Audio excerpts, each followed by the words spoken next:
So the theme for this month's talks is prosperity. What it is good. And today's talk is titled, Nothing is Too Good to Be True. As all of you in this room know, there's a construction project going on at my home, which required me, among other things, to unload my bookshelves in the process.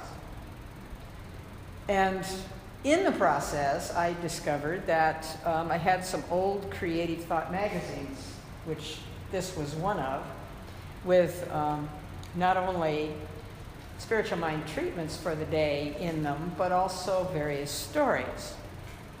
So I've been rereading these stories as time permits, and I found an article in one of them entitled, Nothing is Too Good to Be True. It was written by Reverend Joan McCall, who was one of our ministers in the Los Angeles area at the time the article was written. And as soon as I saw that title, which, as you know, is not an original on her part, because that saying's been around a long time. But as soon as I saw that title, I thought, I have to do a talk on that. I just have to do a talk on that. Reverend Lloyd Strom, who is one of my teachers, and yours too, those of you who took the Principles of Financial Freedom class, used to say, why is it that when we get something good, people say, oh, that's too good to last? And when something happens in our life that we would classify as bad, then we say, oh, this will never end. Why do we do that? What is it in our consciousness, our cultural consciousness, that causes us to think bad things, and I put that in quotation marks because I don't really believe in bad things, but bad things just keep on keeping on. And that good things only are fleeting and don't last. What is it in our cultural consciousness? So that's the central theme this month, to talk about what it is good, and to stay focused in that direction. Because when we get clear about what good has to do with it, we can up our consciousness, we can raise our consciousness to a place where we no longer dwell on the negative in our own lives or in anybody else's. And we begin to function based on the truth that God is good, God is in me, therefore I am good. For some of us, that's an easy transition, isn't it? For others, it's more of a challenge. But that doesn't mean that it cannot happen. It only means that I need to be more aware of what is it in my past that holds me back from accepting that right now. Here's how Ernest Holmes put it. He said, I do good, I think good thoughts, and I desire good for everyone and everything. I want to tell you a story about a little old lady down in San Diego in what they call the Gaslight District. And she used to sell pretzels on the street. And she sold them for 25 cents each on a street corner. Well, every day this one young man would leave his office building at lunchtime, and as he passed her pretzel stand, he would give her a quarter. But he never took a pretzel. So this went on daily for like 5 years or more, every day, every weekday. And during that entire time, neither one of them ever spoke a word to each other. Well, one day, as the young man passed the old lady's pretzel stand and left his quarter as usual, she spoke to him. And she said, sir, you know, you are really a good customer, and I so appreciate your business. But I have to tell you that I've raised the price of my pretzels to 35 cents now. So one good turn deserves another, right? And she wanted to be sure that he continued to be a good customer. So now let's talk about nothing's too good to be true. Because Reverend Joan in her article began her experience in metaphysics by saying that when she heard the statement, we as humans are one with God, she immediately reacted by saying, that just seems too good to be true. Well, if you just perchance have read this article, you would know that she was raised to believe that humans are born sinners and that they are entirely separate from God. She was told that humans have very little to say about what happens to them in this life. She was taught that our suffering while we're here on earth is God's way of punishing us, that illness and poverty exist to teach us to live righteously. Well, if you've been practicing religious science for more than 10 minutes, you know that none of those statements are true. However, there are a lot of folks still living on this planet and in our lives who still think they are not to be considered anything but a sinner, anything but open for punishment. And if you don't think this is so, try bringing the subject up at the next family gathering or your book group or a neighborhood block party. Try talking about all the goodness in the world and see how long it takes for those around you to start counterpunching with all the bad stuff. Quotes, bad. See how long it takes them to challenge you, to disagree with you, to accuse you of being in denial because what you're talking about is the goodness. And yet, David Hawkins, in his classic work, Power versus Force, reminds us that focusing on the goodness in life, in all of its expressions, amplifies that which is positive. It dissolves. Think about that word. Focus on that word. It dissolves negativity by recontextualizing, and that's his word, not mine, way bigger than I use, by recontextualizing, restructuring it, rather than by attacking it. And of course, New Thought teaches us that there are not two powers, one that's good and one that's evil. New Thought teaches that there is only one power, just like there is a single electricity. It's how you use the power that makes the difference. You can use electricity to electrocute yourself, or you can use it to light up the room you're in. Within each of us is the power to bring forth good, but we must make that choice. So in The Science of Mind, Dr. Holmes writes, there is a power for good in the universe. It's an eternal and changeless intelligence. And intuitively, we sense that we are all some part of the manifestation of that. Deep within us, we know that limitation, evil, suffering, uncertainty are not God ordained. They're the result of ignorance. It's not God's ignorance. It's our ignorance and our humanness. Remember the phrase from the Bible, the truth shall set you free. Such a simple statement.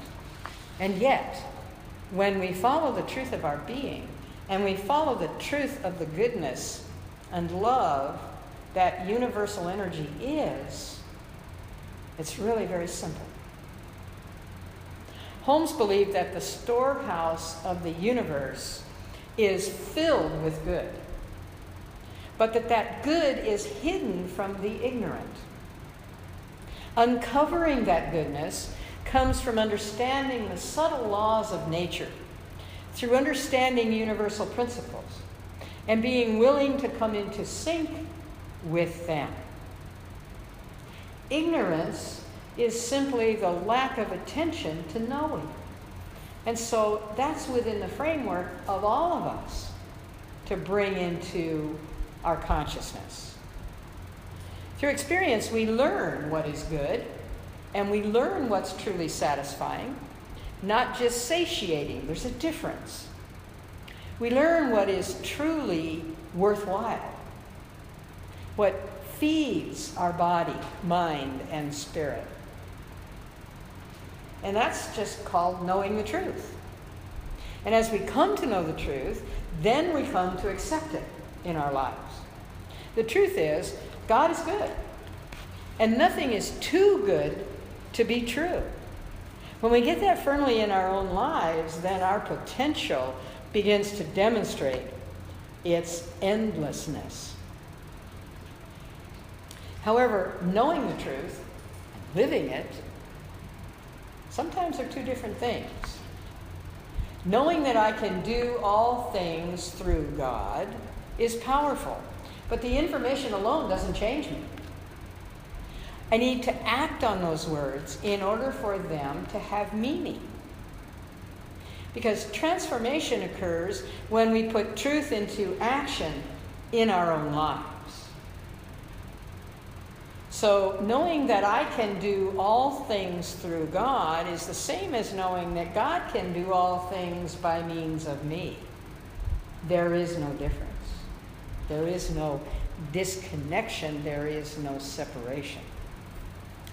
So let me give you an example of how knowing the truth in one's own life can literally change your life and the lives of those around you. And perhaps you've heard this story before.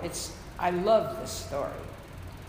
It's so good, it has to be true, because I don't think one could create it as fiction. There was a man by the name of Fleming, and he was a poor Scottish farmer.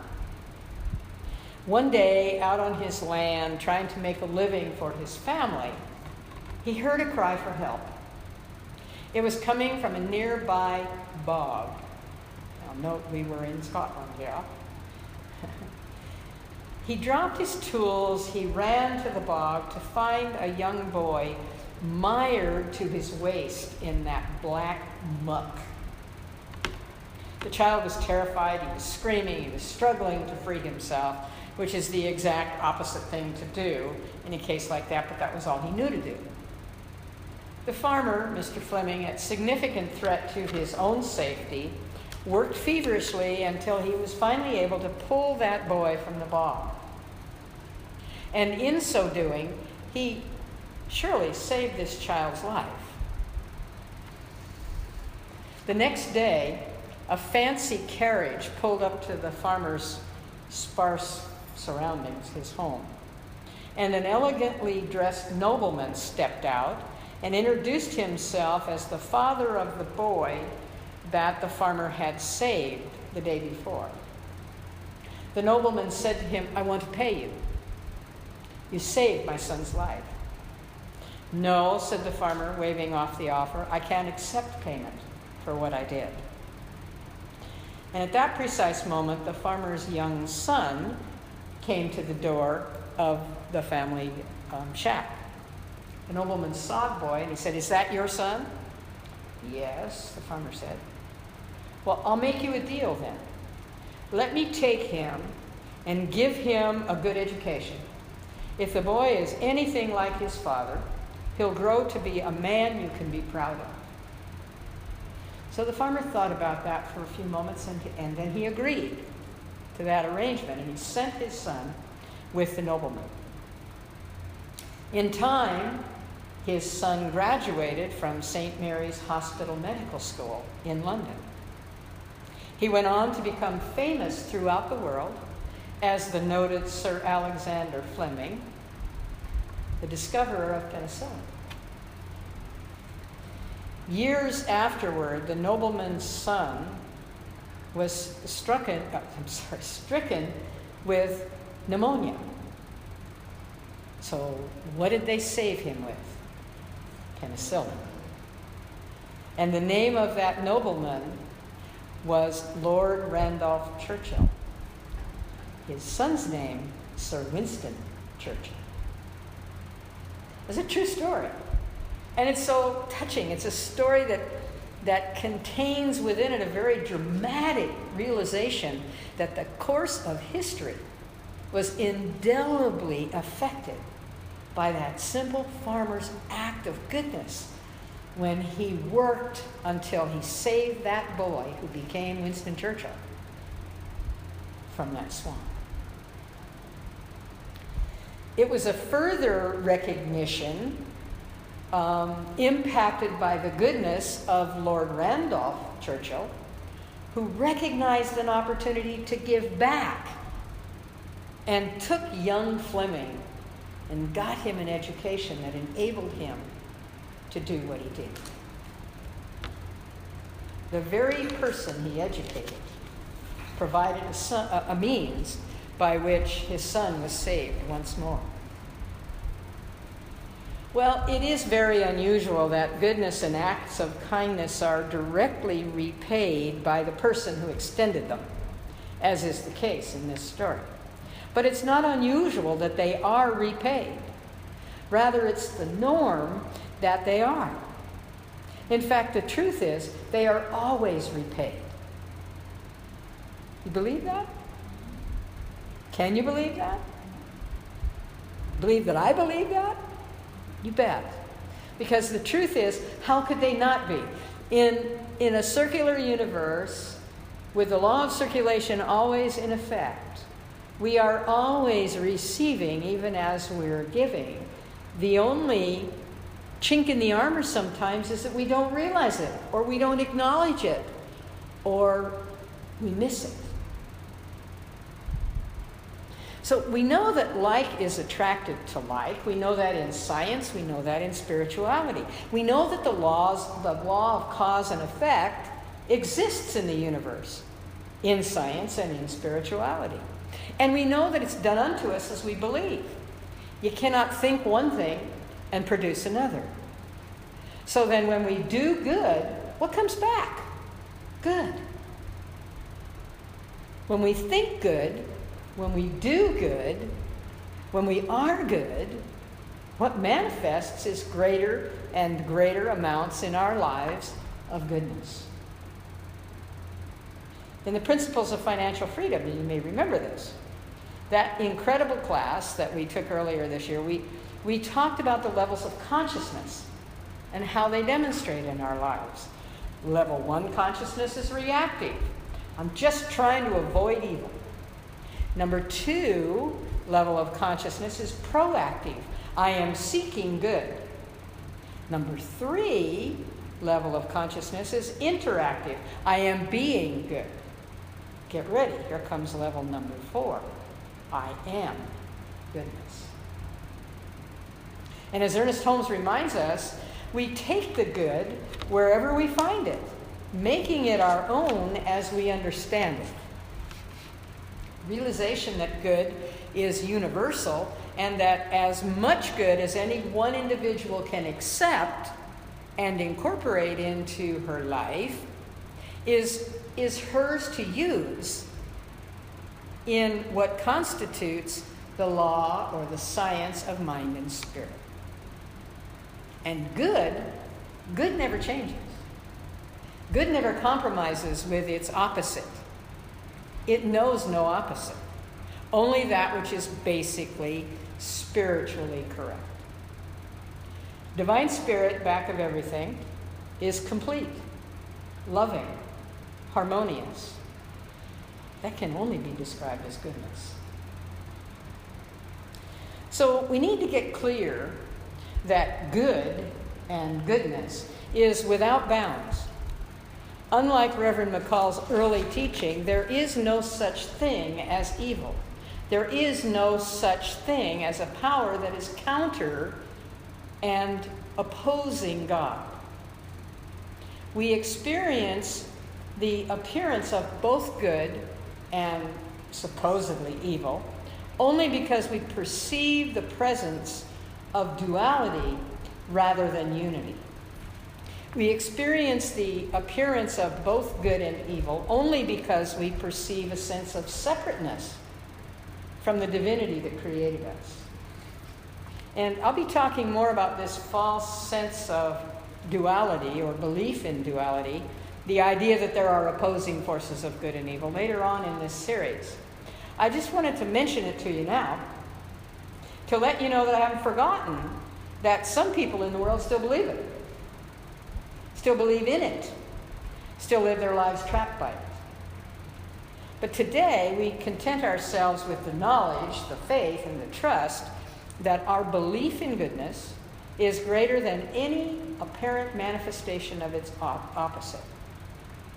We accept that there is nothing in universal order that denies, contradicts, or opposes any individual's good, so long as that self-expression does not impinge on the general good or contradict goodness itself.